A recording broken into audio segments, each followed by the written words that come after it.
अंडे का शेप में क्या होता है, कुछ इस तरह से होता है ना, ऐसे। तो वैसे ही हमारी क्या है, अर्थ भी है, मतलब ये जो दूरी है उसकी वो कुछ किलोमीटर ज़्यादा है इसके कंपैरिजन में, इस दूरी के कंपैरिजन में, ठीक है। तो इसीलिए जो हमारी अर्थ है वो परफेक्टली स्फेयर ना होकर ये हमारी अर्थ कैसी है, इलिप्टिकल शेप में होती है। ओके, तो यहाँ पर जो जीपी की वैल्यू हो जाएगी वो ग्रेटर देन जीई हो जाएगी, ठीक है। तो यहाँ पर आप समझिए, क्योंकि थोड़ा सा कुछ दूरी में अंतर आने की वजह से, कुछ किलोमीटर का अंतर आने की वजह से इसका जो जी की वैल्यू है वो यहाँ पर ज्यादा हो जाती है पोल्स पर, और इक्वेटर पे क्या हो जाती है, कम हो जाती है। इसलिए लिखा गया है g is maximum at poles and minimum at equator. दूरी बढ़ने से मतलब इसकी रेडियस बढ़ गई तो जी की वैल्यू क्या हो जाएगी, घट जाएगी। वही यहाँ पे लिखा हुआ है g decreases with height above earth surface. जैसे जैसे आप ऊपर तक चलते चले जाओगे आपकी हाइट क्या हो जाएगी, बढ़ती जाएगी, तो आपकी रेडियस और बढ़ती जाएगी, और जब रेडियस बढ़ेगी तो आपका जो जी की वैल्यू हो जाएगी वो क्या हो जाएगी, घटती चली जाएगी, ठीक है। देखिए यहाँ पे क्या है, आर की वैल्यू क्या है, आप घटा रहे हैं, तो अगर आर की वैल्यू कम होगी, अगर आपके नीचे की वैल्यू कम होती है तो टोटल वैल्यू क्या हो जाती है, बढ़ जाती है ना, तो टोटल वैल्यू क्या हो जाएगी, बढ़ जाएगी। और एक में से अगर हम बढ़ी हुई वैल्यू को घटाएंगे तो जी की वैल्यू कैसी आएगी, कम आएगी, ठीक। तो यहाँ पे जी की वैल्यू इस हिसाब से घटती है, इस फॉर्मूले के हिसाब से। देखिए यहाँ पे हमने आपको बताया था एम क्या है, एम तो कांस्टेंट होता है, ठीक, एम एक कांस्टेंट है, तो डब्ल्यू की वैल्यू किस पे डिपेंड कर रही है, डब्ल्यू जो है वो जी के प्रोपोर्शनल होता है, मतलब जी पर ही डिपेंड करता है। तो जैसे जी की वैल्यू चेंज होगी वैसे डब्ल्यू की वैल्यू चेंज होगी, क्योंकि ये दोनों एक दूसरे के डायरेक्टली प्रोपोर्शनल है ना। तो देखिए अगर जी की वैल्यू पोल पर मैक्सिमम है तो डब्ल्यू की वैल्यू भी पोल पर मैक्सिमम हो जाएगी, और अगर जी की वैल्यू इक्वेटर्स पर मिनिमम है तो यहाँ पे डब्ल्यू की वैल्यू भी इक्वेटर पर मिनिमम हो जाएगी, इस फॉर्मूले के अकॉर्डिंग, ठीक है।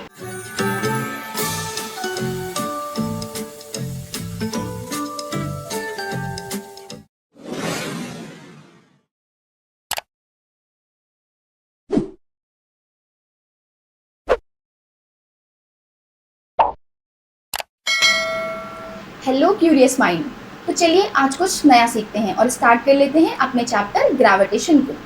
देखिए आज हम ग्रेविटेशन का पार्ट 7 पढ़ने वाले हैं, और इसमें हम क्या पढ़ेंगे, इसमें हम पढ़ेंगे वेरिएशन ऑफ जी के बारे में, कि जी की वैल्यू किस तरह से वेरी करती है। हमने इससे पहले पढ़ लिया है कि जी की वैल्यू अर्थ पर कितनी होती है, मून पर कितनी होती है, ठीक है, वो तो वेरी करती है। लेकिन क्या जी की वैल्यू अर्थ पर, अर्थ के सरफेस पर क्या प्लेस टू प्लेस चेंज हो सकती है, अर्थ पर ही क्या चेंज होगी? चलिए आज इस वीडियो में हम यही बात को कवर करेंगे। तो स्टार्ट कर लेते हैं अपनी वीडियो को। देखिए वेरिएशन ऑफ जी, जी के वेरिएशन के बारे में हमें पढ़ना है, जी किस तरह से परिवर्तित होता है। जी ध्रुवों पर अधिकतम और भूमध्य रेखा पर न्यूनतम होता है। अब ये ध्रुव क्या होते हैं और भूमध्य रेखा क्या होती है? G is maximum at poles and minimum at equators. ये तो बात की बात है, पहले तो हमें ये समझना पड़ेगा ना कि इक्वेटर क्या है और पोल्स क्या हैं। देखिए ये है हमारी अर्थ, ओके, इसका जो ऊपरी पार्ट, ये वाला पॉइंट और ये पॉइंट, इसे हम बोलते हैं पोल। ऊपर वाले पोल को बोलते हैं हम लोग नॉर्थ पोल, और निचले वाले पोल को बोलते हैं साउथ पोल। और ये जो बीच से एक लाइन जाती है हमारी, जो हमारे अर्थ को दो पार्ट्स में डिवाइड करती है, मतलब ये हमारे नॉर्दर्न स्फीयर में और साउदर्न स्फीयर में डिवाइड करती है, उस लाइन को हम बोलते हैं इक्वेटर, ओके। तो देखिए हम यहाँ पे कहा गया है कि g is maximum at poles and minimum at equators. एक बात और समझिए, सबसे पहले ये समझिए, because we know earth is not a perfect sphere. सबसे पहले ये समझिए कि अर्थ जो है हमारी वो परफेक्ट स्फीयर नहीं है। क्यों नहीं है? हमने तो देखा है आज तक जो भी अर्थ को अपनी वो गोल गोल लगती है, हमें पूरी स्फीयर के शेप में लगती है, लेकिन वो ऐसा नहीं है आपका, एग्जैक्टली ऐसी नहीं है हमारी अर्थ। है कैसी? देखिए अर्थ जो है वो ऊपर और नीचे कुछ चपटी सी है, ओके, और जो किनारे का साइड है उसका जो इधर इधर के साइड है वो कुछ क्या है, बाहर की तरफ निकले हुए हैं। तो इसका शेप स्फीयर ना होकर कैसा है, इलिप्टिकल है। इसका शेप इलिप्टिकल होता है, जैसे अंडाकार अंडा होता है वैसा शेप होता है लगभग, ठीक है। तो अंडे का शेप में क्या होता है, कुछ इस तरह से होता है ना, ऐसे। तो वैसे ही हमारी क्या है, अर्थ भी है, मतलब ये जो दूरी है उसकी वो कुछ किलोमीटर ज़्यादा है इसके कंपैरिजन में, इस दूरी के कंपैरिजन में, ठीक है। तो इसीलिए जो हमारी अर्थ है वो परफेक्टली स्फीयर ना होकर ये हमारी अर्थ कैसी है, इलिप्टिकल शेप में होती है, ओके। तो देखिए अब हम पढ़ेंगे जी ध्रुवों पर कैसे अधिकतम और भूमध्य रेखा पर कैसे न्यूनतम होता है। देखिए अगर हम यहाँ पर रेडियस लेंगे तो वो मान लीजिए आरपी हो गया, और यहाँ पर रेडियस लेंगे आरई, मतलब इक्वेटर के पास रेडियस तो आरई और पोल के पास रेडियस तो आरपी। और आपने फॉर्मूला पढ़ा है जी का, जी is equals to capital G M upon are square, ये पढ़ा है ना फॉर्मूला। अब देखिए फॉर्मूले के अकॉर्डिंग अगर हम देखें तो देखिए आर की वैल्यू क्या है, आर की वैल्यू यहाँ पे ज़्यादा है ना इक्वेटर पर, तो आर की, ये तो आपको दिख रहा है कि आर की वैल्यू इक्वेटर पर ज़्यादा है। तो अगर आर की वैल्यू ज़्यादा होगी, और जी और आर में कैसा रिलेशन है, जी और आर में इन्वर्स रिलेशन है, मतलब अगर एक साथ एक चीज़ बढ़ेगी तो दूसरी चीज़ घटेगी। आर की वैल्यू यहाँ पे बड़ी है, मतलब आर ई की वैल्यू क्या है, बड़ी है, तो जी की वैल्यू कैसी होगी, जी ई की जो वैल्यू आएगी वो कैसी हो जाएगी, छोटी आ जाएगी, ठीक है। और अगर हम यहाँ पे निकालें आर पी, मतलब पोल्स पर अगर हम रेडियस की वैल्यू बात करें तो पोल्स पर जो रेडियस है हमारी वो कैसी है, पोल्स पर रेडियस हमारी कम है इसके कंपैरिजन में। तो GP जो आएगा वो हमारा ज़्यादा नहीं आ जाएगा क्योंकि रेडियस कम है R पे, ठीक है। तो यहाँ पे हम लिख देते हैं,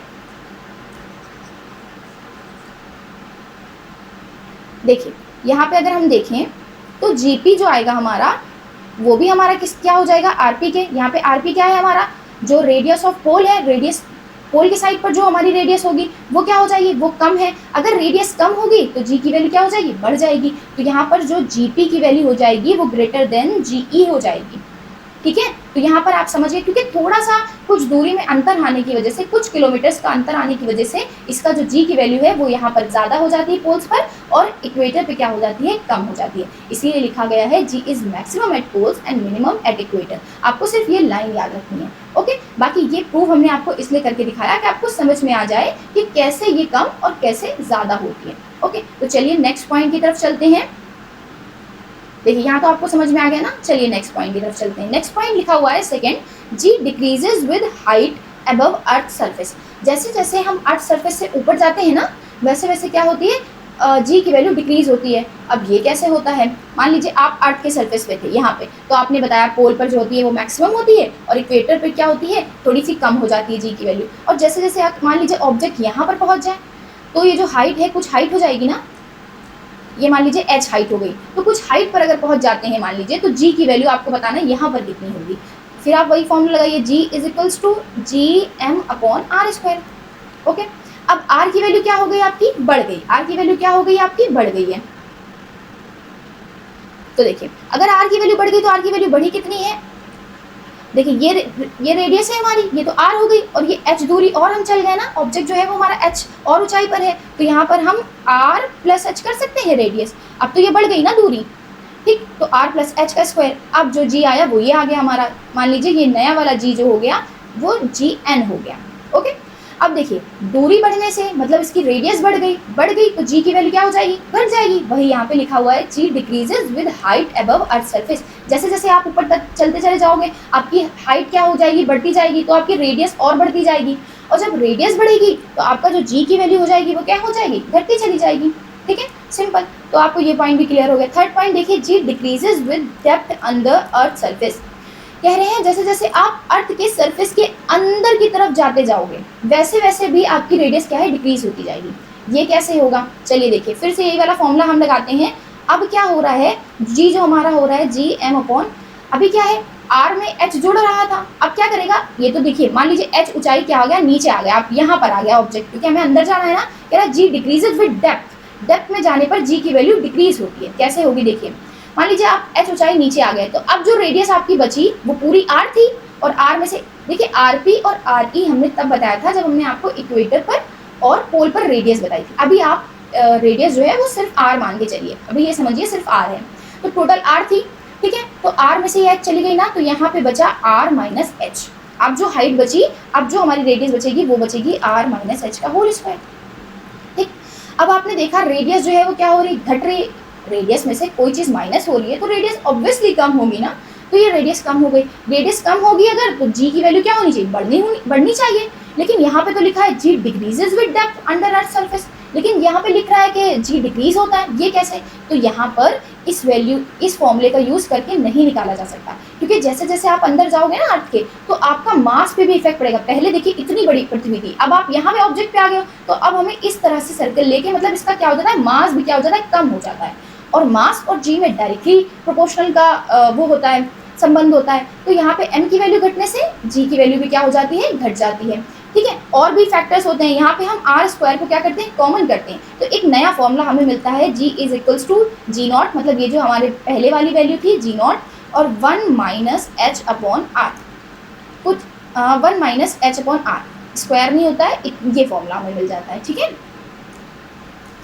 तो ये फॉर्मूला मिलता है, इसके अकॉर्डिंग क्या होता है, आपकी जो G की वैल्यू होती है, देखिए इसका प्रूवमेंट भी हम करा सकते हैं, लेकिन इसका प्रूवमेंट बहुत बड़ा है, आपके सिलेबस के अकॉर्डिंग नहीं है। तो आप सिर्फ इतना आपको याद रख लेना है कि G अगर ऊपर जाएंगे, आप हाइट पर जाएंगे तो भी G की वैल्यू घटती है, अगर आप अर्थ के सेंटर की तरफ आएंगे तो भी G की वैल्यू घटती है, ठीक है। इतना सिर्फ आप याद रखिए। ये तो आपको ऊपर जाने पर क्लियर हो गया, लेकिन नीचे जाने पर इस फॉर्मूले के अकॉर्डिंग और मास के हिसाब से ये सारी चीज़ें भी इसमें क्या होती हैं, ली जाती हैं, जिसकी वजह से G की वैल्यू जो है वो घटती है, ठीक है। देखिए यहाँ पे क्या है, आर की वैल्यू क्या है, आप घटा रहे हैं, तो अगर आर की वैल्यू कम होगी, अगर आपके नीचे की वैल्यू कम होती है तो टोटल वैल्यू क्या हो जाती है, बढ़ जाती है ना, तो टोटल वैल्यू क्या हो जाएगी, बढ़ जाएगी। और एक में से अगर हम बढ़ी हुई वैल्यू को घटाएंगे तो जी की वैल्यू कैसी आएगी, कम आएगी।